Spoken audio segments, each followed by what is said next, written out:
So here we go. Hello, everybody. Happy Monday, and welcome to our team call. Yeah. Our third Monday Night Live. And I am so happy to be with you on one of my favorite topics, which is follow-up. If you are new to this series, please go back and watch the other videos. Brittany and Christina have done an amazing job catching us up to speed on what do we say to people and handling objections. And it's been a phenomenal series. So we are going to dig into follow-up, especially after our huge month of March, where so many of us reached out to over 200 people. And truly, the fortune is the follow-up. So we are going to start off right away and ask our two lovely ladies, Mrs. Amy Ballard and Mrs. Emily Lynn Haas. And my first question to you ladies is, why do we follow up? I love that question. You want me to go first, Em? Okay. So statistically speaking, 80% of sales actually happen in the 5th to the 12th contact. That's a really big deal. So when you look at the stats for who actually makes it to the 5th to the 12th contact, only 10% of people even go past the 3rd contact. They quit because they take no as face value. So that's a lot of opportunity left on the table, a lot of follow-up that's not happening. And almost half of all people actually stop after the very first contact. Because we hear no and we just take that as face value. And we've got to rewire our brain. So that's what I have. We follow up because it's important. We cannot drop the ball. Exactly. And going right along with that, I have written down, if you don't, someone else will. And that's exactly what Amy's talking about. Most people do the first or the second or the third, and then they drop the ball. And so somebody out there's already got these people primed for you a lot of times, and you come in and seal the deal with them because you continue to follow up. So the first reason is because someone else will if you don't. Then I had most people don't make a buying decision on the first contact. Just think about when you're, watching commercials or something, you don't decide you want that product the first time you see that thing. That's why we see the same commercial over and over. We hear it on the radio over and over and over because it takes repeated exposure for you to come to that buying decision. So we have to keep on. Plus, people have a lot of noise in their lives. We have things coming at us all the time. Somebody's wanting us to buy something or whatever. And when we're reaching out to people about Plexus, it's our priority, Plexus is, because we know how amazing it is, but it's not priority for these people that we're reaching out to yet. But if we continue to follow up, it will become priority because they're going to see how amazing this business opportunity and these products are. Mm-hmm. And we also reach out because we care.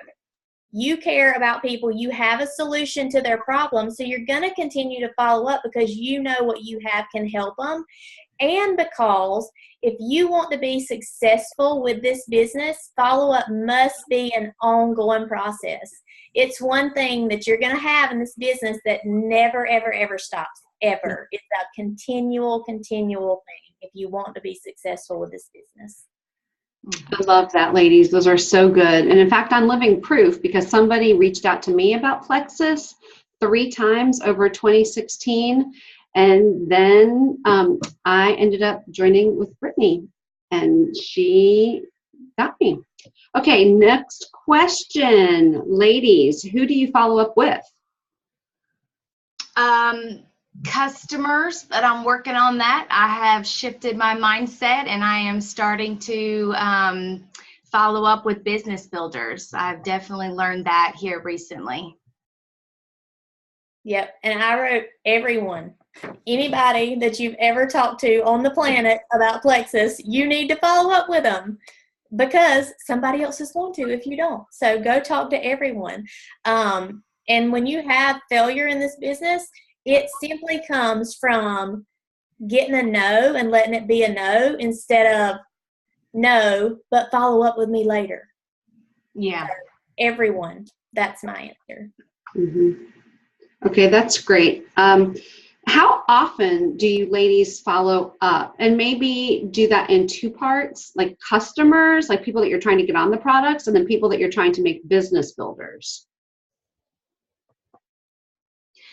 Okay, so follow-ups can be in many different forms, right? You can follow up commenting on their posts.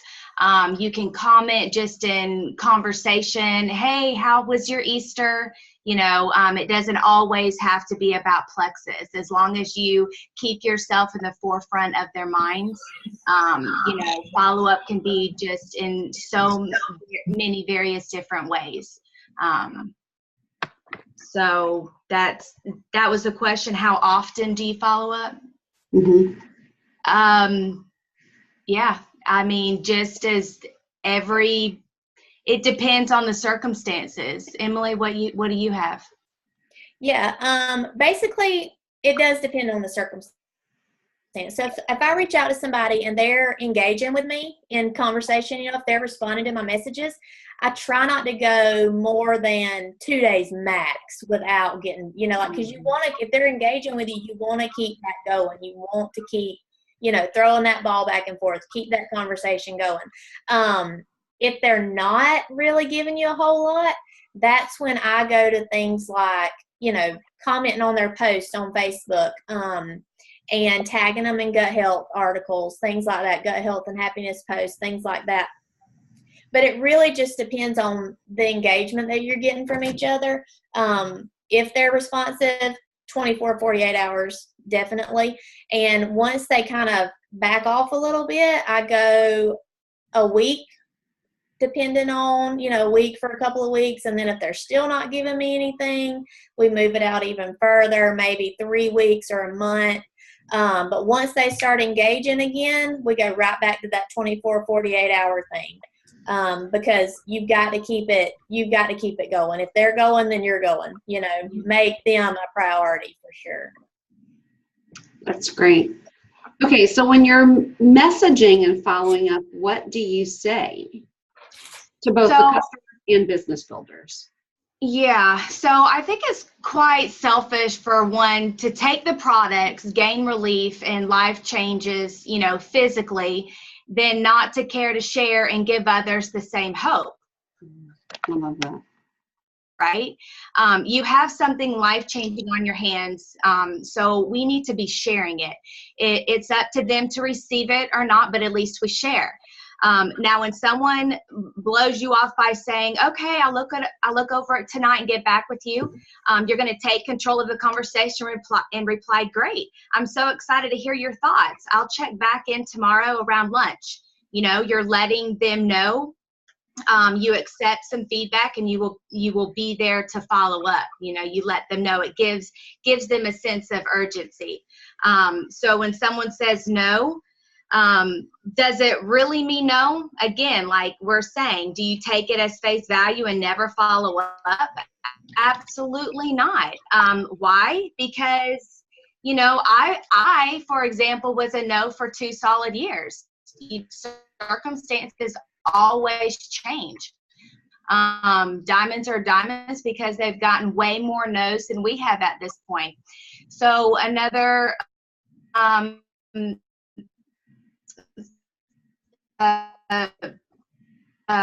response would be, hey, I'm going to get crickets and ignores again, then you're going to fall back on the relationship. Clearly, they don't know you well enough.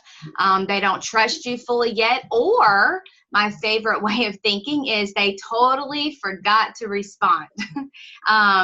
They meant to, but they forgot. They got busy and never hit send, you know, whatever. Just rewire your brain for that type of thinking. So go back and comment on their stuff. Like I said earlier, keep yourself in the forefront of their minds, build that relationship, and then a month later, or sooner. Hey, Susie, I know life is crazy busy.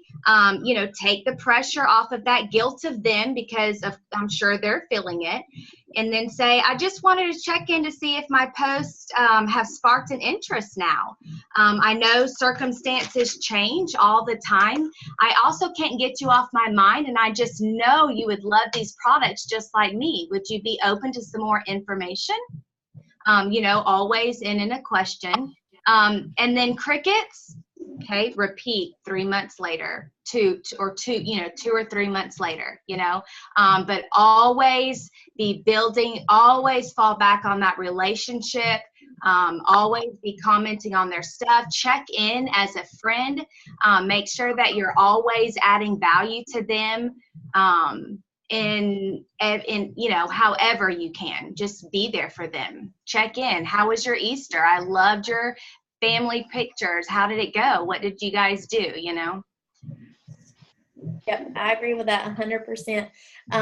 In our book that we're reading, one of my favorite things in the follow-up chapters where she said, take follow-up and make it like a game and see if you can come up with different reasons to follow up with people. And this is fun for me. So what you can do is go through your friends list, because at this, most of us have talked to a lot of people on our friends list, right? So some of them probably have gotten lost in the shuffle. So just scroll through it and see who pops up that you're like, oh, dang it, I forgot to message them back, and then click on their page and look and see what they've been doing. Maybe their little boy just won the T-ball championship or something. I mean, who knows? Maybe they just went on an awesome vacation. So that's a good reason to follow up with them. Message them and say, hey, that vacation was awesome. Tell me about wherever they went. I would love to try to go there sometime. That's a good reason to follow up. And that is a form of follow-up because you're building that relationship. And that's what's going to get people to join you, because they're joining you. They're not joining Plexus. So they have to know that you're invested in them. You are interested in their lives and what they have going on. Not just, oh, hey, by the way, I really need 3 people to make my goal this month. So you think you can join? Because they're not going to join you. That does not get people to join you. They want to know that you genuinely want to know what's going on in their lives. So definitely relationships.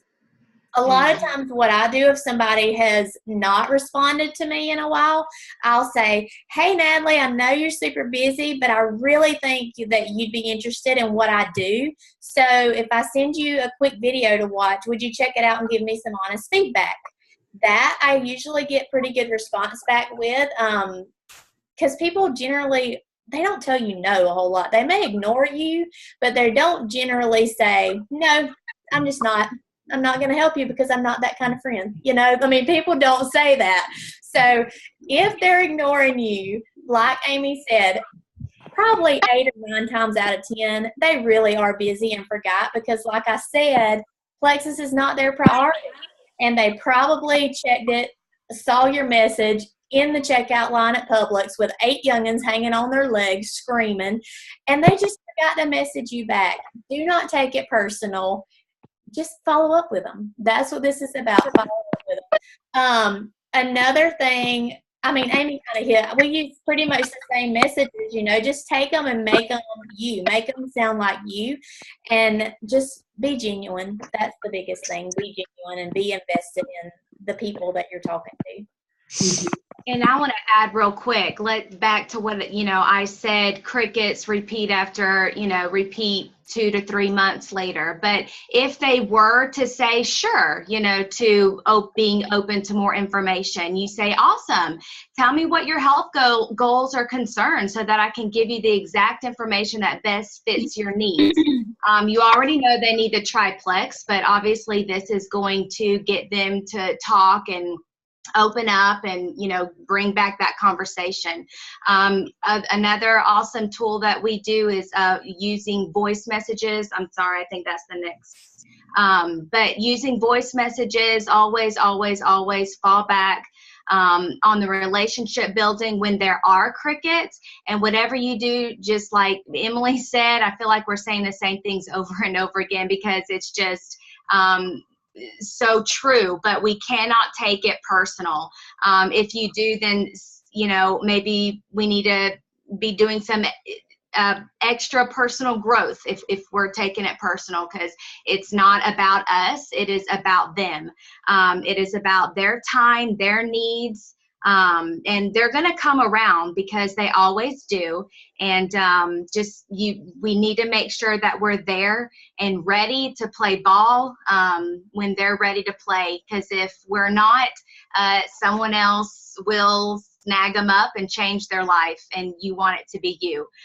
We do not want to be that 90% that drops the ball after their third contact, and that is statistically speaking. So I just wanted to add that. That's great. Thanks so much, Amy. And that was a perfect segue. And you ladies have mentioned a couple of them, like commenting and gut health. Tell me about the kind of tools that you do use besides a voice message to people. Yeah, I love voice messages, but obviously we're huge on three ways. Three-way messages, three-way calls are perfect. I seem to always close my people when I get them on the phone with Brittany. Obviously, Gut Health and Happiness is a phenomenal tool. It's an educational group that you can add your prospects in and then just educate them, tag them, whatever their needs are, whatever they're wanting to gain with Plexus, whatever their issues are. There's a testimony for it. And then videos, of course, there are so many videos out there, training videos, testimonies, diamond documentaries, all of that are good ways good tools to use. Yep, I agree 100% with all of that. And I also send, I don't know if I may mention, but like articles. If you have somebody that just say they suffer with migraines or something, if you go to Google and you search migraines and gut health, you're going to find articles that show the connection between that. A lot of times I think, especially new ambassadors get hung up on, I can't find how Plexus helps with this. There's nothing on the internet. But the reason is there's nothing on the internet, okay? So you have to find out what the issue is, and you know what Plexus does. Plexus does blood sugar balance, gut health, and inflammation. So you find the connection between those three things and whatever it is that they are struggling with. And that's going to be the key to finding an article to go along with that. But I wrote down just a few specific tools that I use, and just that we use a lot in our chats. Chats and three-way calls, top of the list of effective things, effective ways to follow up and get people to join you. But some specific things that I use are the shareables in your back office, the triplex corporate video and the digital brochure. I use those a lot. The triplex videos from Jill Warness and Alita Allen. Those are two of my favorites. 10 ways Plexus is different. There's two that I use depending on personality types that I'm dealing with. Jacqueline Bender and Julia Partee. They're both diamonds and they're both awesome. The corporate comp plan. And then there is a Facebook Live that Rebecca Folks and Timmy Yancey did last summer. And I love them to pieces. And it is really funny because the two of them are funny individually, but when you get them together, they're together at the same place on the screen, and it is hilarious. They are really funny. They make everything fun, and that's a business video that I use to send a lot because they talk about products, but they are trying to get business builders encouraged there. So those are some specific tools that I use. That's great. Hey, Emily, will you take a screenshot of that list and put it in the comments of the graphic for this? That would be great, because I know I was feverishly writing that down. That would be great. Thank you. Yeah, okay. Thank you. Okay, so we only have a few minutes left, and I want to talk about, I think we all know that follow-up is really important, but if we're not systematic, and if we cannot keep track of what we're doing, we're going to drop the ball. So how do you keep track of your follow-up? Do you take notes on people? What's your system? Help us out and share your wisdom. Go, Amy. Okay. That's a really good question. And yeah, it's extremely important to keep up with that somehow. So with as many people as we reach out to every single day, you know, it's going to take discipline to write, you know, certain things down. And that's just what we have to do, you know, unless you're going to drop the ball on follow-up, we need to be disciplined in, you know, when you reach out to someone and they respond, you know them a little bit, you've had conversations, just make a little note so that you know how to help them. So that's extremely important. And I think we could all do better in that, right? Yes. I know I can.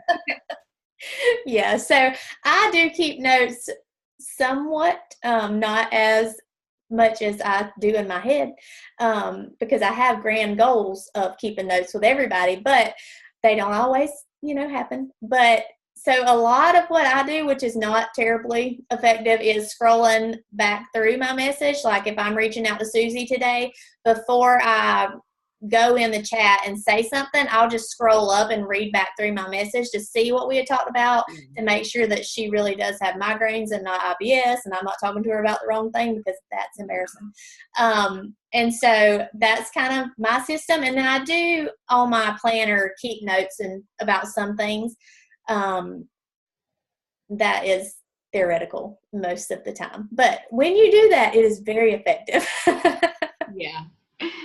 And then I also, the reason that I want to do better at this is because I want to keep a running list of my people that I'm engaged with and their struggles, so that when I see a great post in gut health, or if I come across an awesome article or something, I can go and tag them in that, or I can message them and say, hey, I just saw this great article today or this video, and it totally made me think of you, so I had to share it with you, and just send it to them. And there you go. There's your follow-up. Very effective follow-up, because it's something specific to what they're dealing with. Yeah. And another good thing is if you know, if we are disciplined, and which we are, we're striving to that. When you take your notes, you know, I mean, I do have a list of names of in Gut Health Happiness in my notebook. I have all the people that I have that I have added to Gut Health and Happiness. So every day, you know, however many you have, you could have hundreds of prospects or whatever in there. Just, you know, maybe go every single day, make sure that you're tagging, you know, 5 or 10 of them, you know, in a test. Make that your goal, you know, and then the next day, the next 5. Next day, the next 5, you know, and just keep marks. That's another way to kind of keep up with, you know, because I mean, as many people as goodness, we did the 200. That's a lot of people, you know. We got to figure out how to keep up with this, and so a system is very, very important. So it is a good idea to keep notes and all that jazz. Yes. And Chris, thank you for posting that in the chat. I was actually just about to say that. Viviana posted a picture of her follow-up chart in the comment 200 chat. Okay. Excellent file. Thank you so much for that, Viviana. Really, really great. She's going to post it in Freedom Team. I encourage you all to check it out. I have been using my planner for, you know, when I follow up with people. I think that's a lot of where we get stuck, is just when to follow up with them. Because, you know, you're standing in line at Target, and so you've got time. You take out your phone, follow up with someone, and then you forget to write it down. Exactly. So a lot of it is just figuring out the system that works for you. We talked about that on Thursday night on the call about follow-up. Any other comments, ladies, about systems for when you follow up with people, especially since we, you know, a lot of us just reached out to 200 plus people? Are you putting them all in your planner, on your phone calendar? Any other tips like that? Well, I'll show y'all what I have. I have this little book that I ordered, and I'm writing down everybody's name. And I don't know if you can see it, but I have their name, and then I have the date. And so if they engaged, if they responded, I highlighted them and wrote the date here, and then I would check mark every time that we had another conversation or that I reached back out to them, I would put a check mark. And then if I did put some notes along in there too, along with that. So that has been kind of helpful for me with the 200, just because that is a lot of people to keep up with. But it is effective. And once I figured out the highlight thing, thanks to Haley, who was awesome, that really helped a lot more, because I was going through trying to figure who responded to me, who didn't. But once they're highlighted, they responded. And so I know, to engage with them more often. But then like with customers, like with new customers, I totally use the 4-touch thing from Emily Gibson. That's once they've already joined or ordered.